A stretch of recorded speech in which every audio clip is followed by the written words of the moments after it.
वारी एक चिंतन. डॉक्टर देविदास पोटे. काही पंथ, काही संप्रदाय सुगंधी वाऱ्याच्या हळुवार झुळकीसारखे जीवाला आल्हाद देतात. त्रिविध तापांनी पोळलेल्या प्रापंचिकांना दिलासा देतात. झुळूक साधीच असते, पण तिची दखल घ्यावी इतकी सुंदर, सात्विक असेल तर ती पुन्हा पुन्हा हवीशी वाटते. ती झंझावातासारखी नसते.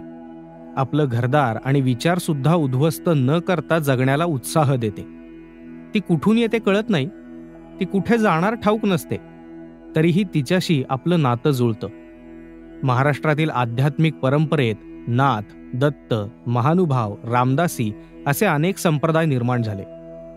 आपापल्या परीनं त्यांनी आपलं कार्य सिद्ध केलं. पण खेड्यापाड्यात सर्वसामान्य लोकांच्या अंतरंगात खोलवर रुजला तो वारकरी संप्रदाय. विठ्ठल देवतेची प्रसिद्धी 6व्या शतकातच होती. त्या आधी 200-300 वर्ष तरी मंदिराचं अस्तित्व असावं. म्हणजे इसवी सनाच्या 3ऱ्या शतकापासून ज्ञानदेवांच्या काळापर्यंतचा कालावधी 1 सहस्त्र वर्षांचा भरतो. या काळात विठ्ठल भक्तीची परंपरा वृद्धिंगत होऊन तिचा प्रवाह दिवसेंदिवस वाढत गेला. पंढरपूरची वारी हा महाराष्ट्राचा सांस्कृतिक वारसा आहे. विठ्ठल हा पंढरपूरचा स्वामी आहे. मराठी मनाचं ते कुलदैवत आहे, लोकदैवत आहे. वारीची परंपरा सुमारे 1000 वर्ष पुरातन आहे. वेद उपनिषदे, भगवद्गीता, ज्ञानेश्वरी, तुकाराम गाथा आणि एकनाथी भागवत हे वारकरी संप्रदायाचे प्रमाणग्रंथ आहेत. ज्ञानेश्वरांच्या काळात वारकरी संप्रदायाला नवचैतन्य प्राप्त झालं. समाजाच्या सर्व जाती जमातीतून भेदाभेद दूर झाले. भक्तीचं अधिष्ठान हा वारकरी परंपरेचा पाया आहे. सर्वसामान्य माणसाला वारकरी संप्रदायाने भक्तीद्वारे ईश्वर प्राप्तीचा सोपा मार्ग सांगितला. सत्य, नैतिकता, चारित्र्य, त्याग, अहिंसा, दया, क्षमा, शांती या गुणांचा प्रसार करून वारकरी संप्रदायाने संस्कृतीचेही संवर्धन केले. धर्माचा खरा अर्थ लोकांप्रती विशद केला. हे सांस्कृतिक आणि आध्यात्मिक कार्य अतिशय मोलाचं आहे. त्यामुळे जनमानसावर वारकरी तत्वज्ञानाचा प्रभाव शतकानुशतकं टिकून राहिला. ज्ञानेश्वरांनी वारकरी संप्रदायाचा तात्विक पाया घातला. वारकरी पंथानं महाराष्ट्रात संस्कृती संवर्धनाचं काम केलं आहे. हे काम अतिशय महत्त्वाचं आहे.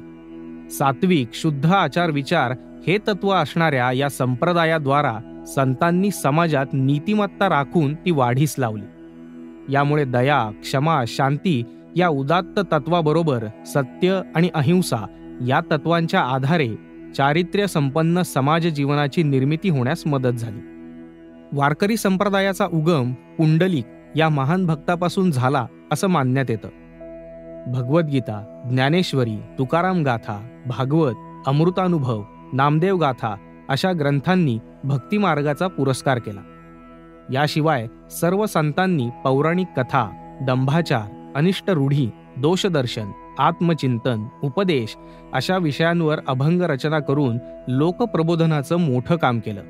इतिहास, आचारधर्म, संस्कृती, तत्वज्ञान ही संत साहित्याची मराठी साहित्याला मिळालेली मोठी देणगी आहे. संतांचं साहित्य हे मराठी भाषेचं वैभव आहे. वारकरी पंथाचे भजन, कीर्तन यातील संगीत हा आत्मिक ओलाव्याचा सहज आविष्कार आहे. जगातल्या कुठल्याही भाषेपेक्षा मराठी भाषेतील संत वाङ्मयाचं हे लेणं वैशिष्ट्यपूर्ण आहे. मानवी आयुष्यात ईश्वर प्रेमाची अनुभूती सतत घेऊन आपलं आयुष्य खऱ्या अर्थानं समृद्ध बनवणं आपल्याच हाती आहे. हा सुलभ भक्तीचा राजमार्ग सांगणारा पंथ आहे. वारकरी पंथ व वारकरी संप्रदायाने परंपरागत धर्मविषयक समजुतीची पूर्णपणे छाननी केली. पूर्वीच्या धर्मग्रंथातील फक्त सारभूत गोष्टी घेतल्या. भ्रामक समजुतींवर आधारलेल्या आचारांचा, साधनांचा व अधिकारभेदाचा निषेध केला. परमेश्वराच्या प्रेममय धर्माचा नाद साऱ्या दिशात घुमवला. प्रेमधर्मानंच दया, क्षमा, शांती, धैर्य इत्यादी सद्गुणांची जोपासना करण्याचं काम होतं हे आपल्या कृतीनं सिद्ध केलं. वारकरी संप्रदायाची गोष्टच अशी जिव्हाळ्याची. वारी म्हटलं की पंढरपूरची आठवण येते.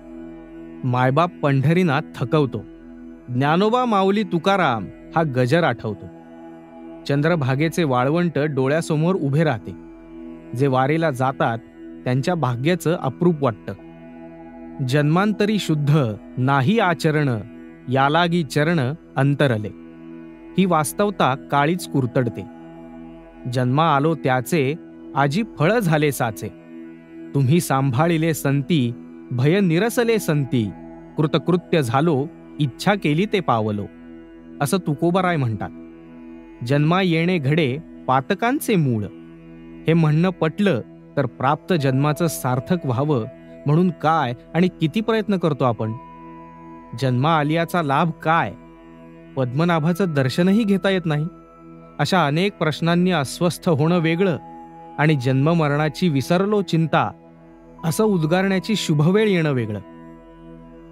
जन्मा येऊनी उदार झाला, उद्धार केला वंशाचा. मिळवूनी धन मिळवी माती, सदा विपत्ती भोगीत असे. या अनुभवानं आपण सजग होतो का? शहाणे होतो का? यातून काही शिकतो का? हे प्रश्न जेव्हा चिंतेकडून चिंतनाकडे नेतात तेव्हा जन्मा येऊनी काय केले, तुवा मुद्दल गमविले या उक्तीप्रमाणे आयुष्य वाया गेल्याचं म्हणजे भांडवल संपल्याचं प्रकर्षानं जाणवतं. वाटतं आता तरी भक्तीचं तत्व समजून घ्यायला हवं. पाप ताप दैन्य जाईल सकळ, पावसी अढळ उत्तमते. अशा ठिकाणी जावं की तिथे आपलं सारं मानसिक दारिद्र्य हटावं. उत्तम असं अढळ स्थान पंढरीनाथाच्या पायी मिळावं. केवळ नामाच्या गजरानं फुकाची अपार लूट घेई. एवढा संत निर्वाळा देतात म्हटल्यावर जी ओढ वाटते ती अतिशय विलक्षण वेगळी असते. आतापर्यंत विषयांच्या विकारातच अनेक जन्म गेले. निदान आता तरी जाग आलीये तर एकदा तरी वारीला जावे. जन्म मृत्यू फार झाले माझ्या जीवा, ऐक माझा धावा पांडुरंगा. असा धावा केल्यावर तो धावत येतो. संसाराच्या वाटात दुर्धर भारी, त्यात भगवंताच्या करुणेचा विस्तार झाला तर जन्ममरणाची वारी चुकवता येते. तो चुकवण्याचा एक उपाय आहे. होय होय वार करी, पाहे पाहे रे पंढरी. यासाठी सरळ भगवंतालाच साकडं घातल्यावर तो बोलवतोच. भूवैकुंठी त्याचा वास आहे, तिथे अखंड त्याचा सहवास नाही तर क्षणभर दर्शनाचा लाभ इतका का दुर्लभ आहे? अर्थात आतून उत्कट इच्छा हवी. चोखोबांप्रमाणे सांसारिक कामांचं विस्मरण व्हावं आणि वाटेत भेटलेल्या वारकऱ्यांच्या दिंडीबरोबर आपणही चालू लागावं आणि पावलं टाकावीत. गावं, नाचावं, टाळ मृदंगाच्या नादात देहभान हरपून जावं. वारीचे वारकरी होताना कुठलं तारण लागतं? अंतस्थ प्रकाशाच्या बेटावर रात्र नसते का? आपुले मरण पाहिले म्या डोळा असं गाणारे तुकोबाराय ऐन तारुण्यातच भेटले तर पुढे होणारी ससे होलपट नक्कीच सुसह्य होते. पण सांसारिक आक्रोशाच्या भयानं व्याकुळ होणारा जीव खरोखरच जन्ममरणाचा फेरा चुकवण्यास समर्थ ठरतो का? विठ्ठलाच्या पायी वीट थरारते तेव्हा तिला विठ्ठलाची अनुभूती झालेली असते का? चराचरात भरलेला भगवंत अनंत भक्तांच्या आठवणींनी आकांत मांडत असेल का? संतांची मांदियाळी बघून वाळवंटी नाचत असेल का? या प्रश्नांची उत्तरं शोधण्यासाठी एकच उपाय आहे. वारकरी व्हावं आणि वारीला जावं. परमेश्वर आपली परीक्षा पाहतो. तीर्थयात्रेला जाण्यात अडथळे आणतो. त्यात आपल्याला जन्माचा कंटाळा. मग वारी घडणार कशी? यासाठी चेतना चिंतामणीच्या गावी मुक्काम करावा लागतो. तेव्हा सुखाला अंकुर फुटतात. अंधळेपणाचे डोहाळे बंद होतात. तेजाची शिदोरी सोबत घेऊन सद्गुणांचे वाटाडे माहेरी नेऊन सोडतात. तेव्हा उन्मनीचे लावण्य दृष्टीस पडते.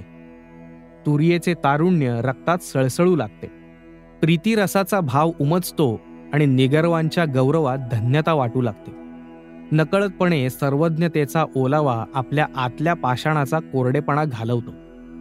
गगनाला गवसणी घालणारं मन भावाचा फुलोरा घेऊन जाणीवेची कळा फुलवून आत्मचैतन्याच्या चरणांशी नतमस्तक होतं.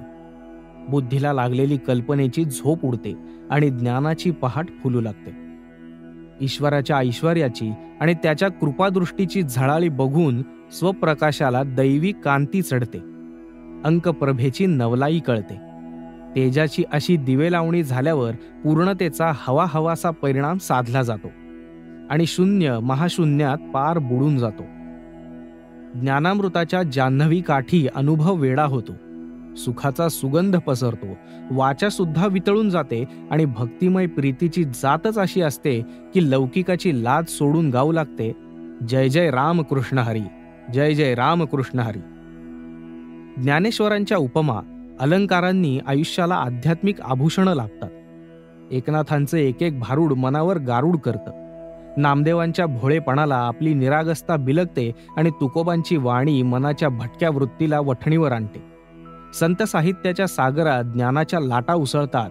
भक्तीच्या किनाऱ्यावर संत सज्जनांची अमाप गर्दी पाहून चित्तवृत्ती प्रफुल्लित होतात. वारीच्या व्यापक आणि विविध स्पर्शी स्वरूपाविषयी अनेक साहित्यिक, कीर्तनकार, वैज्ञानिक, तत्वज्ञ, अभ्यासक यांनी लेखन केले. या विचारवंतांच्या वारीविषयक विचारसूत्रांचा मागोवा घेणं आवश्यक आहे. वारीबाबत डॉक्टर लीला गोविलकर म्हणतात, पंढरपूर आणि विठ्ठल यांचं महत्त्व कधीच कमी होणार नाही. विठ्ठल हे महाराष्ट्राचं ओळखपत्र आहे. अशा विठ्ठल महात्म्या असलेल्या पंढरीचं प्रेक्षणीय स्थळ म्हणून दर्शन घेता घेताच मराठी माणसाच्या भक्तिभावनेच्या क्षेत्रातील आदर्शाचे, वेगळेपणाचे स्मरण करून देणे स्वाभाविकच आहे. प्रश्न आहे वारीचं महत्त्व जतन करण्याचा.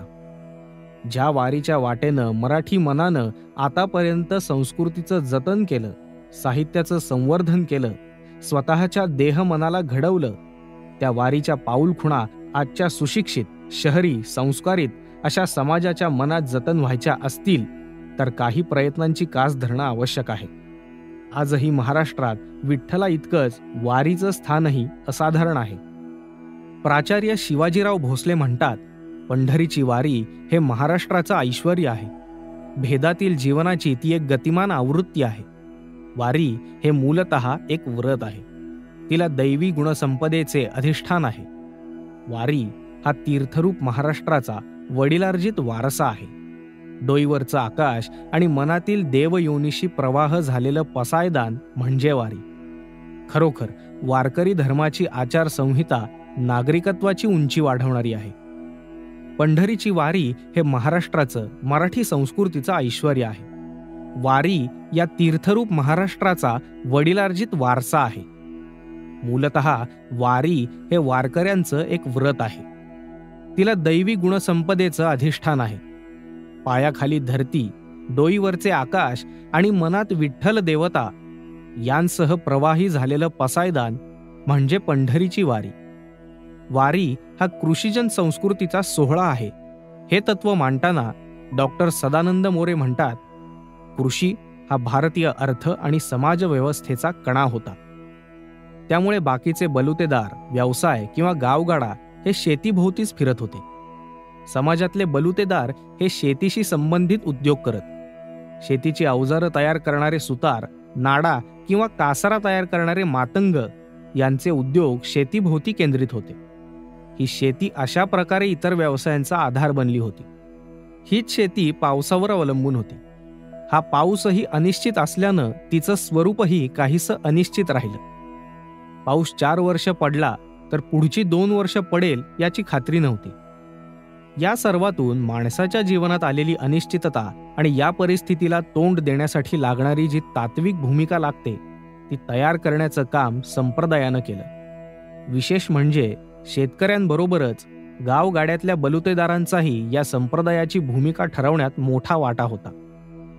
ते पुढं म्हणतात, पावसाची अनिश्चितता आणि त्यामागची तात्विक भूमिका म्हणजे दैववाद नव्हता.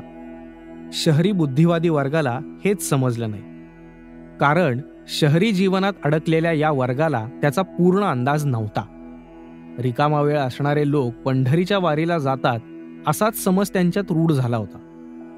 वास्तविक मढे झाकून या करीती पेरणी हा तुकोबांचा अभंग वाचला तरी या वारकऱ्यांना वेळेचं किती महत्त्व होतं हे आपोआपच कळेल. आधुनिक विज्ञान युगात वारीचं औचित्य सांगताना डॉक्टर विजय भटकर म्हणतात, वारी ही एक परंपरा आहे ज्याच्यामुळे आपल्या संस्कृतीची जोपासना होते.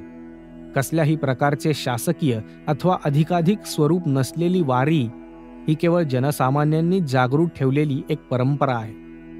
वारीची अनेक अंग आहेत. व्यवस्थापन हा त्यातला महत्त्वाचा भाग आहे. व्यवस्थापन कौशल्याचा एक उत्कृष्ट नमुना म्हणजे वारी. मॅनेजमेंट टेक्निक्स आणि मॅनेजमेंट स्किल्स हे आजचे प्रचलित विषय मानले जातात. हे टेक्निक्स आणि स्किल्स यांचा कुशलतेनं वापर करण्यासाठी संस्थांना एक प्रशिक्षित मॅनेजर लागतो. परंतु जनसागराचा प्रचंड सहभाग असलेली वारी ही कोणत्याही मॅनेजरशिवाय किंवा आपत्कालीन व्यवस्थापनाच्या कोणत्याही तज्ज्ञाशिवाय विनासायास शेकडो वर्षांपासून अविरतपणे सुरू आहे. अशा या स्वनियोजित वारीचा अभ्यास आजच्या तज्ज्ञांनी मनपूर्वक केल्यास व्यवस्थापन शास्त्रातील काही नवीन धडे त्यांना शिकता येतील. वारी संबंधात श्री विद्याधर ताठे म्हणतात, वारकरी संतांचं कार्य पारमार्थिक असलं तरी त्यांचं वाङ्मयीन कार्य अभूतपूर्व आणि अपूर्व आहे. ते तत्कालीन नसून सार्वकालिक आहे. ज्ञानेश्वरी आणि तुकाराम गाथा हे आता केवळ वारकऱ्यांचे नव्हे तर युनेस्कोच्या प्रचारामुळे अवघ्या मानवजातीचे ग्रंथ ठरले आहेत. वारकरी संप्रदायानं केलेल्या लोकजागरणामुळेच महाराष्ट्रात छत्रपती शिवाजी महाराजांच्या हिंदवी स्वराज्याला पोषक आणि प्रेरक पार्श्वभूमी तयार झाली, असं सांगून न्यायमूर्ती रानडे यांनी संतांचं कार्य सर्वांच्या लक्षात आणून दिलं. मराठी भाषा, मराठी संस्कृती यामध्ये वारकरी संप्रदायाचं योगदान अनन्यसाधारण आहे. म्हणूनच राजाराम शास्त्री भागवत, इरावती कर्वे यांनी वारकरी संप्रदायाला महाराष्ट्राची सत्वधारा म्हणून सार्थपणे गौरवलं आहे. वारकरी संतांच्या लोकोत्तर कार्याचा परिचय करून देताना डॉक्टर मुकुंद दातार म्हणतात, संत ज्ञानदेवांनी आपणास स्नेहधर्म शिकविला, संत एकनाथांनी लोकधर्म शिकवला, तर श्री तुकारामांनी विश्वधर्म शिकवला. वारकरी संप्रदाय आपल्याला नेहमीच समतेचा, ममतेचा आणि एकतेचा संदेश देणारा आहे. डॉक्टर यशवंत पाठक म्हणतात, वारी हे महाराष्ट्राचं सांस्कृतिक संचित आहे. मराठी मनाच्या आत्मभानाचा कुळधर्म आहे. संवेदनक्षम मनाचं ते टॉनिक आहे. निस्सीम प्रेमाचं पसायदान आहे. जगण्याचा सुंदर भावार्थ यापरता आणखी कोणता असणार. म्हणून आजही वारीत ज्ञानोबा माऊली आपल्याला पंढरीला आनंदानं घेऊन जाते. ते पुढे म्हणतात, वारीचा अंतरंग अतिशय उदात्त आहे. माणसानं माणसांना देवाच्या साक्षीनं भेटण्याचं ठिकाण म्हणजे वारी. आपण सारेच विठ्ठलाचे श्वास आहोत. हा वारीतला आध्यात्मिक समतेचा महामंत्र आहे. तू मला प्रेमानं दृढालिंगन द्यायचं आणि मी तुला क्षेमालिंगन द्यायचं. यातून तुझ्यातला विठ्ठल जागृत करायचा आणि माझ्यातल्या विठ्ठलाला प्रेमानं साथ घालायची. म्हणून वारकरी आलिंगन देतात, एकमेकांच्या पाया पडतात. भेदभाव संपल्याची ही साक्ष आहे. आपण सर्व सुनीती मार्गाने जात राहोत. वारी हे या मार्गाचं निमित्त आहे. हा मार्ग सतत आचरणात आणावा, यासाठी वारी या सन्मार्गाचा भावदीप आहे. वारी हा नैतिक भावबंधनाचा वसा आहे. वारी हा जन्मजात चांगुलपणाचा भाग आहे. हा चांगुलपणा सतत वाढावा हा सदहेतू त्यात आहे. माणसानं माणूस जोडावा यासाठी वारी आहे.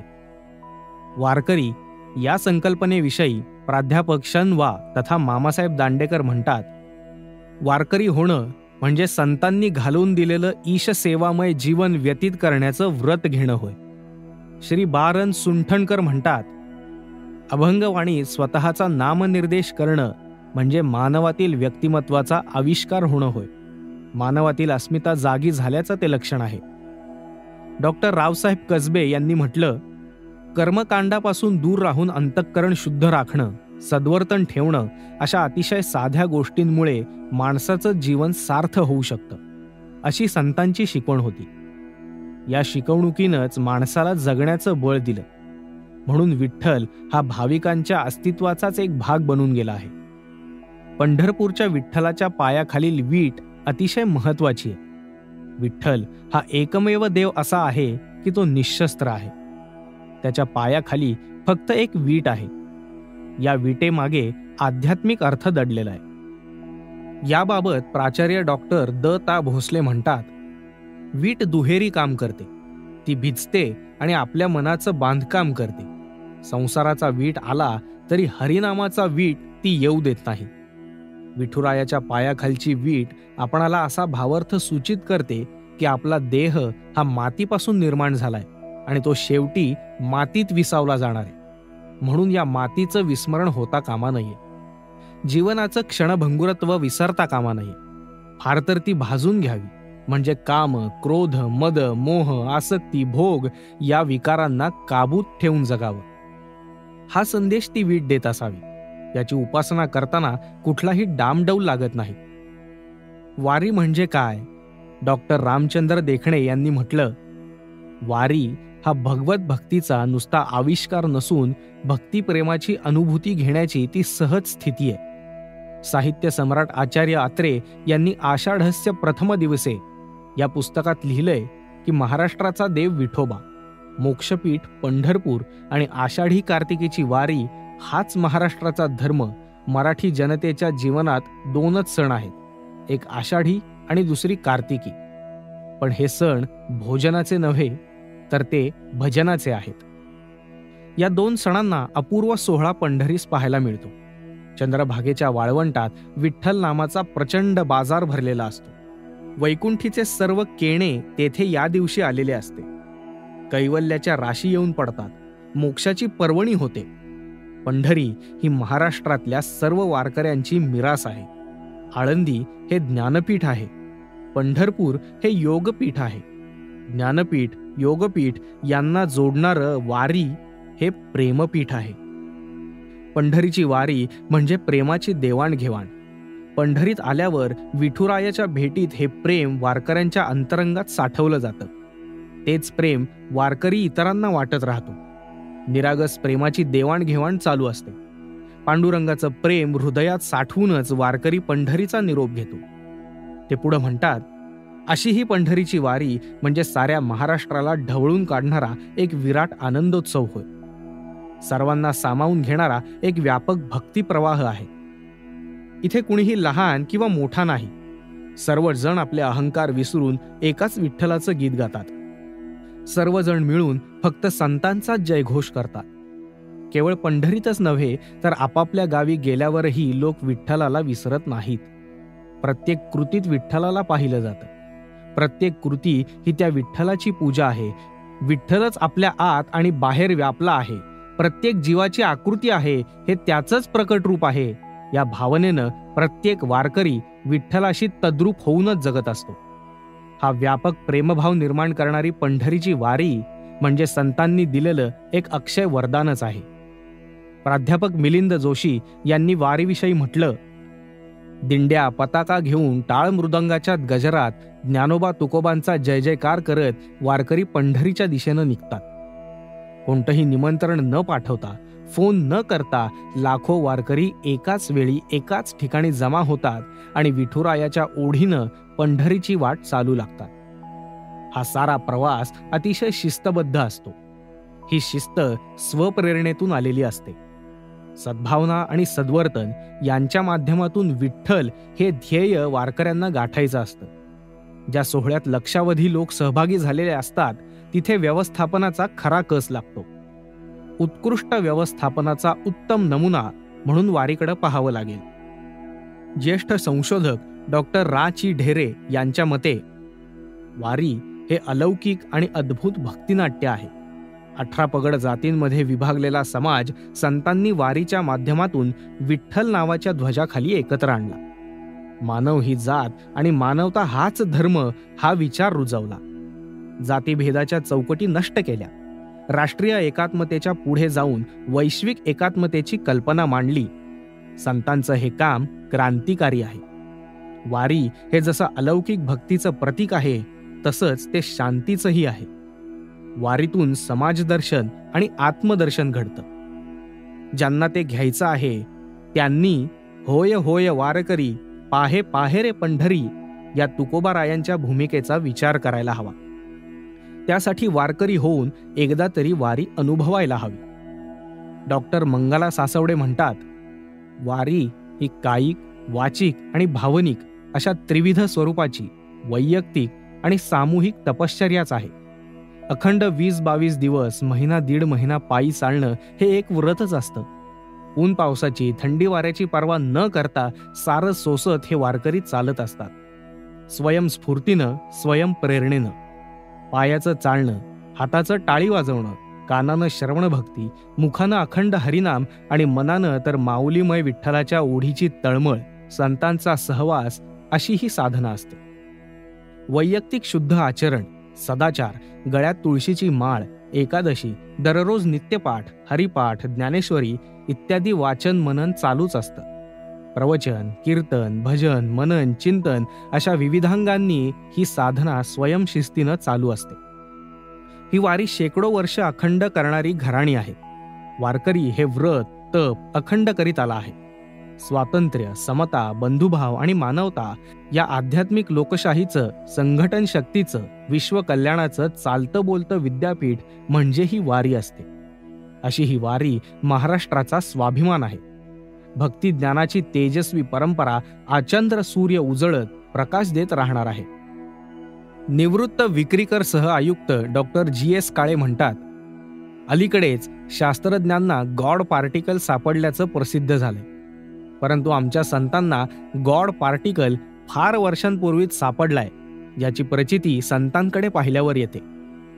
संगणक तज्ज्ञ डॉक्टर विजय भटकर म्हणतात, आधुनिक जगामध्ये वारीसारख्या परंपरांना अनुचित ठरवणं हे संकुचित विचारसरणीचं लक्षण आहे.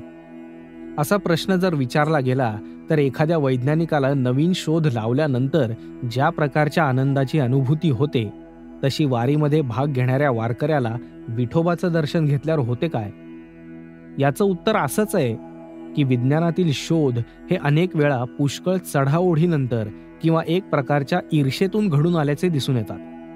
परंतु वारकऱ्याला होणाऱ्या विठोबाच्या दर्शनामुळे किंबहुना विठ्ठल मंदिराच्या कळसाच्या दर्शनामुळे देखील मिळणारा आनंद कोणत्याही चढाओढी किंवा ईर्षेमुळे झालेला नसतो.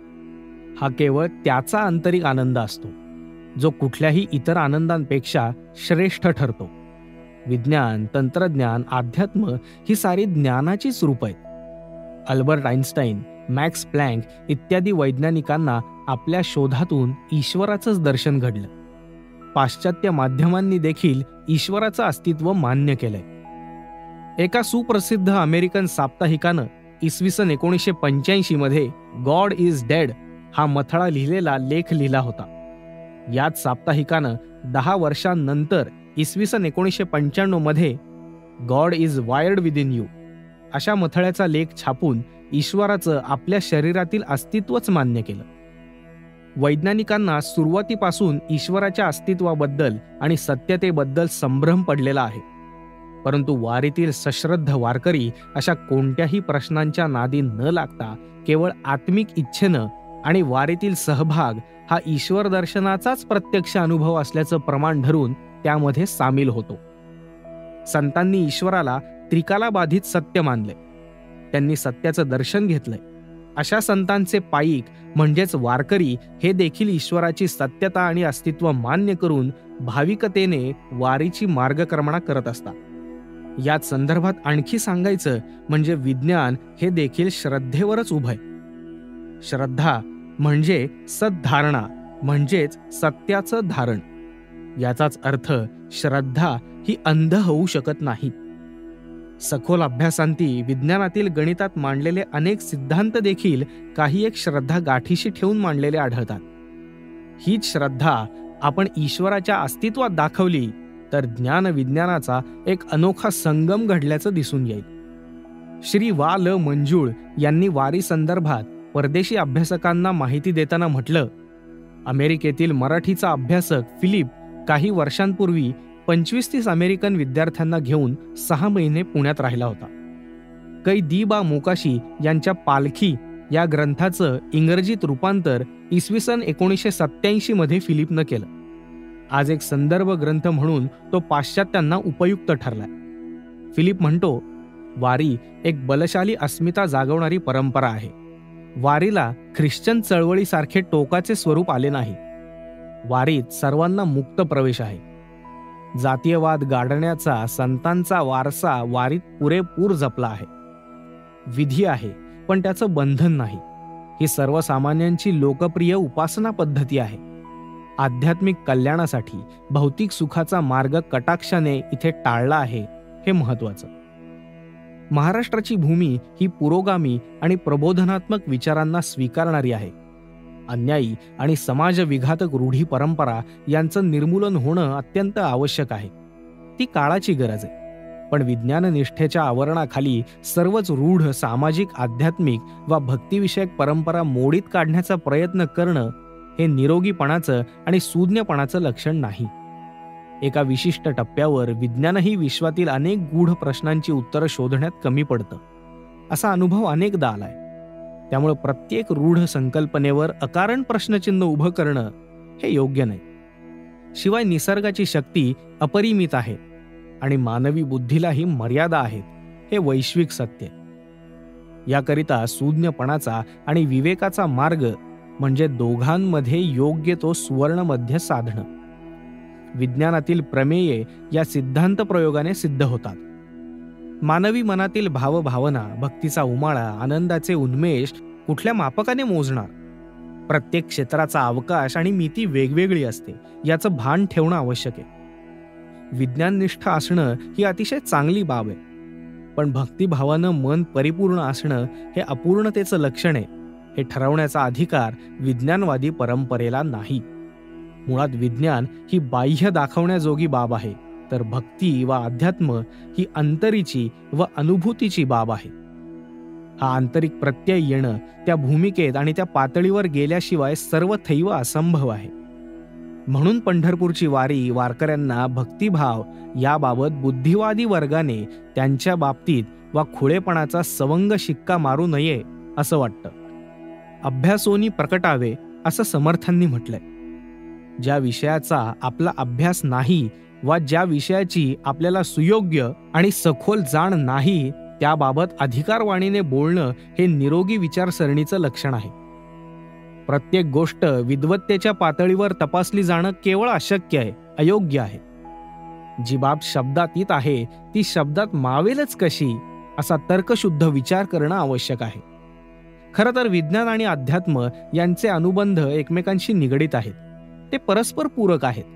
विज्ञान हे व्यवहारातलं अध्यात्म आणि अध्यात्म हे अंतरंगातील भक्तीचं वा आत्म्याचं विज्ञान आहे असं नेमकेपणानं सांगता येईल. म्हणूनच आपल्या पदव्या, पद आणि सामाजिक प्रतिष्ठा या आधारांवर वारकऱ्यांच्या अंतरीच्या भक्ती कल्लोळाला कमी लेखणं, त्यांचे विचार भाबडेपणाचे वा अडाणीपणाचे आहे असं म्हणणं हाच कदाचित सर्वात मोठा अडाणीपणा असू शकेल. या जगात देव आहे की नाही हा विषय नेहमीच चर्चेचा आणि वादाचा राहिलाय. देवाचं अस्तित्व न मानणारी बुद्धिवादी वा विज्ञानवादी मंडळी देव आहे तर तो आहे हे सिद्ध करा अशी आव्हानात्मक भाषा वापरतात. जर विश्वात्मक शक्तीला कुणी देव या संकल्पनेत मानित असतील तर देव आहे हे वेगळं सिद्ध करण्याची गरज काय? जे लोक देव आहे हे सिद्ध करून दाखवा असं म्हणतात त्यांच्यावर हा तर्क विरुद्ध बाजूनं लागू होतो. तो म्हणजे देव नाही हे सिद्ध करणं ही जबाबदारी त्यांच्यावर येते. आर्किमिडीज आपल्या स्नानगृहामध्ये टबमध्ये स्नान करत असताना आपल्या वस्तुमाना एवढं पाणी बाहेर पडतं या गोष्टीचा त्याला शोध लागला आणि तो युरेका युरेका असं ओरडत सारं भान विसरून नग्नावस्थेत बाहेर पडला. अगदी याच प्रकारची भावात्मक अनुभूती संत तुकारामांना आली. म्हणूनच संत तुकारामांनी तुका म्हणे मज विठ्ठल सापडला असं म्हणणं आणि त्यांना तुका आकाशा एवढा अशी अनुभूती येणं या दोन्ही समाधीमय अवस्थांमधील आंतरिक अवस्थांची जातकुळी एकच आहे. इथे आर्किमिडीज या एका वैज्ञानिकाला आपलं इप्सित सापडल्याचा अनुबंध एकच आहे. म्हणजे आपल्याला जे हवं आहे ते सापडणं ही अत्युच्च आनंदाची अवस्था आहे. संत तुकारामांच्या इप्सिताचं नाव विठ्ठल, आर्किमिडीजच्या इप्सिताचं नाव पाण्यानं भरलेल्या भांड्यात कुठलीही वस्तू टाकली तर त्या वस्तूच्या वस्तुमाना एवढं पाणी त्या भांड्यातून बाहेर पडतं हा सिद्धांत. वेगळ्या भाषेत सांगायचं तर ज्याला त्याला आपापला विठ्ठल सापडला. देवाचं अस्तित्व सिद्ध करा असं म्हणणाऱ्या बुद्धिवाद्यांनी एक बाब लक्षात घ्यायला हवी, ती म्हणजे हजारो लाखो वर्ष निसर्गाचं चक्र अव्याहत सुरू आहे. समुद्र, नदी, चंद्र, सूर्य, डोंगर, वृक्ष यांचं कार्य निसर्ग नियमांनुसार सुरू आहे. माणूस हजारो लाखो वर्षांपासून श्वास घेतोय. सृष्टीच्या या ऋतुचक्रातून माणसाच्या जगण्याला आवश्यक असणारी हवा, अन्न, पाणी ही मूलद्रव्ये अखंडपणे पुरवली जात आहेत. निसर्गाच्या या नियत कार्यावर माणसाचं व विज्ञानाचं कुठलंही नियंत्रण नाही. मुख्य म्हणजे जन्माच्या आधी आणि मृत्यूच्या नंतर नेमकं काय आहे हे अद्यापपर्यंत माणसाला आणि विज्ञानाला नेमकेपणानं सांगता आलेलं नाही. आहे तो केवळ तर्क व कल्पनेवर आधारित संकल्पना. म्हणूनच या विश्वाचं नियंत्रण करणारी एक स्वयंभू शक्ती आहे हे निश्चित.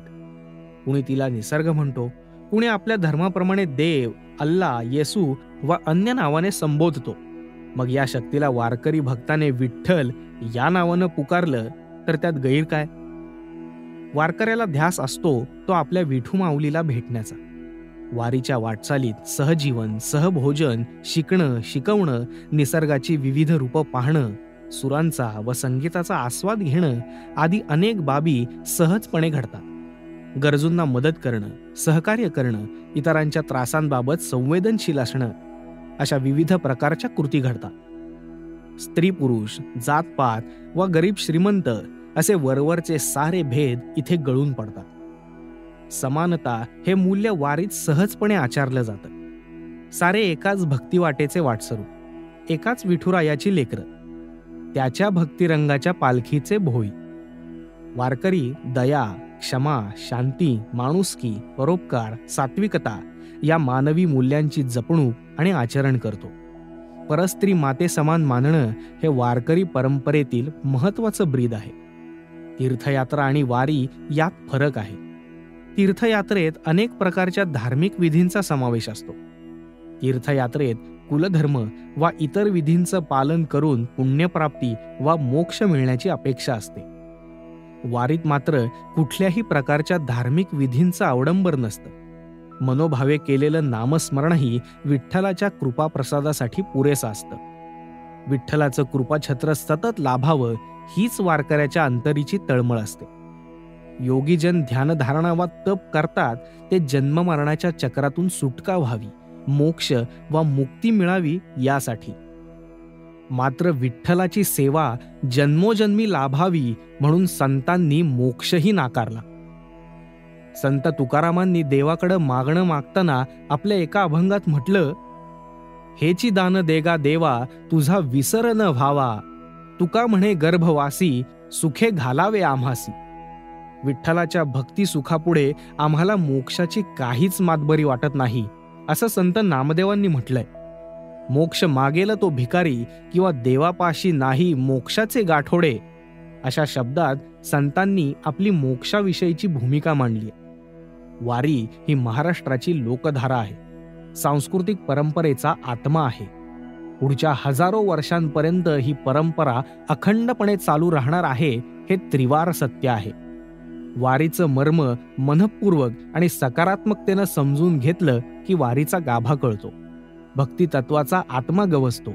मनातल्या शंका, संभ्रम, विद्वत्तेच्या अहंकाराच्या पुढे हे सारं गळून पडतं. नितळ, निखळ आणि निरपेक्ष आनंदाची आणि सुखाची जातकुळी म्हणजे वारीची चैतन्य यात्रा हे प्रमेय उलगडतं. सत्यमेव जयते हे आपल्या राष्ट्राचं ब्रीदवाक्य आहे. सत्याचा स्वीकार करणं हेच आयुष्यातील यशाचं आणि सार्थकतेचं गुपित आहे. सत्याची सहज, आदर्श आणि सकारात्मक भूमिका स्वीकारली की सारं धुकं निवळतं. मनाचं आकाश स्वच्छ, निरभ्र होतं. आजच्या धकाधकीच्या, संघर्षमय आणि ताणतणावाच्या जीवनात पंढरपूरच्या वारीचं महत्त्व दिवसेंदिवस वाढत आहे. आजच्या विज्ञान युगातही ग्रामीण भागातील भोळ्या भाबड्या श्रद्धावान वारकऱ्यांबरोबर शहरी भागातील सुशिक्षित वारकऱ्यांची संख्या मोठ्या प्रमाणात वाढत आहे. अनेक शतकांपासून सुरू असलेली वारीची परंपरा भारतीयांचंच नव्हे तर इतर देशातील अभ्यासकांचंही आकर्षण ठरत आहे. विद्यापीठ पातळीवर वारीच्या संदर्भात स्वतंत्र अभ्यासक्रम तयार करण्यात यावा वा संत ज्ञानेश्वर अध्यासन, संत नामदेव अध्यासन वा संत तुकाराम अध्यासन अशा विविध अध्यासनांतर्गत वारी या विषयाबाबत अभ्यास आणि संशोधनात्मक अभ्यासक्रम तयार करण्यात यावा अशी सूचना ज्येष्ठ साहित्यिका आणि संत साहित्याच्या ज्येष्ठ अभ्यासिका डॉक्टर लीला गोविलकर यांनी केली आहे. याबाबत संबंधितांनी गांभीर्यानं विचार करावा असं वाटतं. अशा अभ्यासकांना वारीच्या अभ्यासाबरोबरच वारीचा प्रत्यक्ष अनुभव घेऊन त्याबाबत आपली निरीक्षणं नोंदवण्याचंही प्रावधान या अभ्यासक्रमात असावं असं सुचवावंसं वाटतं. पंढरपूरची वारी म्हणजे वारकऱ्यांचे आनंदाचे निधान, आनंदाची पाऊलवाट, परमदैवत विठ्ठलाला भेटण्यासाठी गात नाचत निघालेला भक्तजनांचा विराट मेळा, भक्तीचा मळा आणि आनंदाचा सोहळा. वर्षभरातून एकदा येणारे वारीचे 15 दिवस म्हणजे वारकऱ्यांना संसाराच्या नित्य नैमित्तिक तापातून मिळणारे विश्रांतीचे क्षण, मनाचा विसावा. शरीर वारीबरोबर चालण्याच्या श्रमानं थकतं, पण मन मात्र आनंदाच्या एका तन्मय लयीत झुलत असतं. वारी म्हणजे भक्तिमय संगीत प्रवास, तीर्थाकडून तीर्थाकडे, नदीपासून नदीपर्यंत. नदी ही भक्तीचीच प्रतिमा, भक्तीचंच सतत वाहणारं प्रवाही रूप, तरल आणि पारदर्शी. वारी म्हणजे सहजीवनाचा अवीट आनंद. भजन, कीर्तन, भारूड, गवळण अशा विविध प्रकारातून भक्तीचे रंग फुलत राहतात. टाळ मृदंगाचे ध्वनी आसमंतावर भक्तीची नादमय रांगोळी काढतात. ज्ञानोबा, तुकाराम या नामाच्या गजरानं शरीर मोहरून जातं. अभंगातल्या शब्दांचे भाव मनाच्या गाभाऱ्यात खोल खोल उतरतात. मनाला धन्यतेचा अनुभव येतो. त्यांना मनाची जणू समाधी लागते. मी कोण या जाणीवेचा विसर पडतो. आसमंतात ऊन पावसाचा खेळ सुरू राहतो. आयुष्यात सुखदुःखाचं चक्रही असंच सुरू असतं. ऊन पाऊस, वादळ वारा काहीही असो, शांत स्थिर प्रवृत्तीनं आयुष्याची वाटचाल करीत राहणं हेच आपल्या आयुष्याचं तत्व आहे. सुखदुःखाला समान मानून सामोरं जा, हा संतांचा सांगावा आहे. संतांनी अध्यात्माचे सार लोकांना त्यांच्या भाषेत उलगडून सांगितले. अध्यात्माचा गहन कठीण विषय सोपा केला. यापेक्षा अधिक करणं शक्य नाही इतका सोपा. म्हणजे त्यांनी कठीण सोपं लिहिलं. म्हणूनच अनेक शतकांचा काळ उलटला, पण संतांचे अभंग इतक्या वर्षांनंतरही खरोखरच अभंग राहिले. वारकऱ्यांच्या ज्ञानोबा, तुकाराम या भजनाचा रंगही तसाच अखंड अवीट राहिला. मराठी मनाच्या आणि साहित्याच्या जडणघडणीत संतांच्या या अभंगवाणीचे मोलाचे योगदान आहे. वारीची परंपरा अतिशय पुरातन आहे. इसवी सन 516 मधील ताम्रपटावरून वारी 6व्या शतकात प्रचलित होती असा अनुमान निघतं. वारीचा हा प्रवास शतकानुशतकं सुरूच आहे. ज्ञानदेव, तुकाराम आणि अनेक संतजन याच वाटेने चालत गेले. त्यांच्या पाऊलखुणा जणू अजूनही वारीच्या वाटेवर उमटलेल्या आहेत. वारकरी परंपरेला प्रेरणा आणि चैतन्य देण्याचं काम त्या अजूनही करत आहेत. याच वाटेवर संत ज्ञानेश्वरांनी आपलं हृदगत सांगितलं. जाईन गे माये तया पंढरपुरा, भेटेन माहिरा आपुलिया. काही जिवलग सुहृदांसोबत वारीला जाण्याचा योग आला. वडील वारकरी, त्यांच्याबरोबर 2-3दा वारीला गेल्याचं आठवतं. अलीकडे 2 वर्षांपूर्वी आळंदी ते पंढरपूर अशी वारीबरोबर वाटचाल केली. अनेक अंगांनी वारी पाहिली, अनुभवली. वारीत अनेक लोक भेटतात. माऊली म्हटलं की सारं अंतर भेद क्षणात मिटून जातात. माणसं खुलतात आणि आतल्या जिव्हाळ्यानं बोलतात. एका मुक्कामात मराठवाड्यातले डॉक्टर भेटले. मारुती ओमनी गाडीत फिरता दवाखाना करून लोकांवर उपचार करत होते. त्यांचं नाव विजय पाटील. त्यांच्याशी बोलणं झालं. म्हणाले, काही वर्षांपूर्वी डॉक्टर मित्रांकडून वारीविषयी ऐकलं होतं. 4 वर्षांपूर्वी पहिल्यांदा वारीला आलो. लोकांकडून नाममात्र मोबदला घेतो. सेवा आणि व्यवसाय दोन्हींचा तोल सांभाळतो. वारीचा अनुभव कसा आहे या प्रश्नावर डॉक्टर म्हणाले, वारीचा हा अनुभव न भूतो न भविष्यती असा आहे. मी जन्मभर वारीला येणार. धोंडूबा साहेबराव वाशिमचे पाण्याच्या टँकरजवळ उभे होते. त्यांच्याशी वारीबाबत बातचीत केली. म्हणाले, बरं का, ही माझी 5वी वारी. एकत्र मोठं कुटुंब आहे. घरात 125 माणसं आहेत. दरवर्षी घरच्या एकेकाला नव्यानं वारीला यायला तयार करतो. घरच्या सर्वांनी वारीला यावं असं वाटतं. वारीतून काय मिळतं या प्रश्नावर ते म्हणाले, वारीत खूप सुख मिळतं, सज्जनांचा संग मिळतो. अहो, वारी संपली तरी घरी जावंसं वाटत नाही. तेलंगणाचे व्यंकटराव आमच्या तंबूसमोरून चालले होते. पावसाच्या सरी आल्या म्हणून त्यांना तंबूत आत यायला सुचवलं. तेही लगबगीनं ओल्या रस्त्यावरून सावरत तंबूत विसावले. ते हैदराबादहून आले होते. बोलता बोलता म्हणाले, वारीला चालणं हे एक प्रकारचं मेडिटेशन आहे.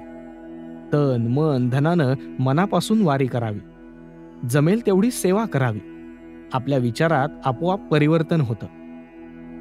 हिंगोलीचा तरुण कीर्तनकार, वय 25-26. भेट होताच त्यांचे साथीदार म्हणाले, महाराज अभंग फार छान गातात. आग्रह केल्यावर कुठलेही आढेवेढे न घेता त्यांनी सुस्वरपणे संत तुकारामांचा अभंग म्हटला. सुंदर ते ध्यान उभे विटेवरी, करकटावरी ठेवोनिया.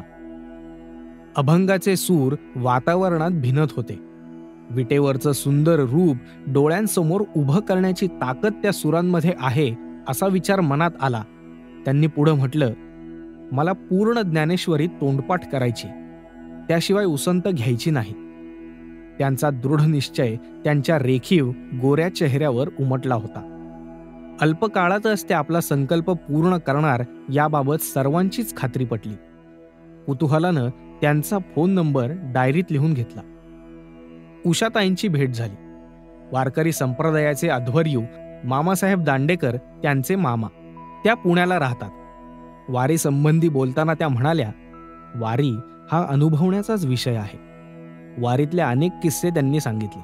शहरी लोकांची मुख्य अडचण होते ती सकाळच्या विधींची, पण दर एक मुक्कामागणिक हळूहळू अडचणींची सवय होते.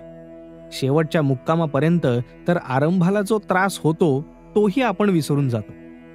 त्यांनी एक महत्वाचं वाक्य सांगितलं, वारी म्हणजे चालणं आणि चालवून घेणं. हे उमगलं की वारीचं तत्व समजतं. पंढरपूरचं वर्णन संतांनी माझे माहेर पंढरी या शब्दात केलंय. पंढरपूर हे साऱ्यांचंच माहेर आहे. विठ्ठलाला भक्तांनी माऊली असं म्हटलंय. वारकरी माहेरला जाणाऱ्या लेकीप्रमाणे काळजातल्या ओढीनं वारीच्या वाटेवर चालत राहतात. विठाई माऊली आपल्या भक्तांवर मायेची सावली धरते. माहेरी जाऊन आईला भेटायचं, पण चालण्याचा थकवा कसा जाणवणार? वारी म्हणजे संतांची मांदियाळी. वारीच्या वाटेवर वाटचाल करणारा सज्जनांचा जनप्रवाह विठ्ठलाला भेटणं हे ध्येय महत्वाचं असतं. पण वारीची वाटचाल करण्यातली आनंदाची मात्रा अधिक असते. वारीच्या प्रवासाचा हा अनुभव वारकऱ्यांना धन्यतेचा अनुभव देतो. आतून श्रीमंत करतो, समर्थ करतो. वारीचं आकर्षण लोकांमध्ये दिवसेंदिवस वाढत आहे. डॉक्टर, वकील, व्यावसायिक या उच्चभ्रू समाज घटकांबरोबरच तरुण वर्ग मोठ्या प्रमाणावर वारीकडे आकर्षित होत आहे. वारीत सुशिक्षितांची संख्या वाढत आहे. मनातल्या कुतूहलापोटी हा समाजाचा घटक वारीच्या वाटेवर चालतो आहे. पंढरीची वारी ही माणसात बदल घडवण्याची प्रयोगशाळा आहे असं वाटतं. वरील अनेक प्रमेय आकाराला येतात. इतरांकरता झिजणं, एकमेकांना सहकार्य करणं, समूह मनाचा विचार करणं, मनातली मीची बाराखडी नाहीशी होणं, समतेचं तत्व अंगी मांडणं, सहनशील होणं, विवेकानं वागणं, अशा अनेक परींनी माणसात सकारात्मक बदल होतो आणि आतले काळोखलेले परिसर स्वच्छ होतात. वर्षभर व्यावहारिक गणितांनी मनावर साचलेले कोरडेपणाचे जाड थर निघून जातात. शरीर मनाचा थकवा दूर होतो. भक्तीच्या आणि आनंदाच्या परिमळाने मनाचा गाभारा भरून जातो. पंढरीच्या वाटे अनंत घडती याग असे संत ज्ञानेश्वरांनी म्हटलंय. या सर्व घडामोडी म्हणजे त्या यागाचं एक महत्वाचं रूप असावं. वारीचं एक महत्वाचं अंग म्हणजे समता. जातीपाती, स्त्री पुरुष या भेदांच्या पार जाऊन भक्तीच्या अंगणात एकत्र येणं हे वारकरी पंथाचं मोठं वैशिष्ट्य आहे. ही प्रबोधनाचीच परंपरा आहे. विठ्ठल हे विश्वात्मक तत्व आहे. म्हणून विठ्ठल मनोमनी भेटला की विश्वातलं सारं काही मिळाल्या समान होतं. किंबहुना अवघं विश्वच आपलं होऊन जातं. वारी ही चैतन्यमय आनंद यात्रा आहे. भक्तीचा विराट आनंदोत्सव आहे. अखंड वाहणारी भक्तीची आवेगी प्रवाहधारा आहे. वारीची परंपरा हे मराठी मातीचं, सांस्कृतिक वैभव आहे.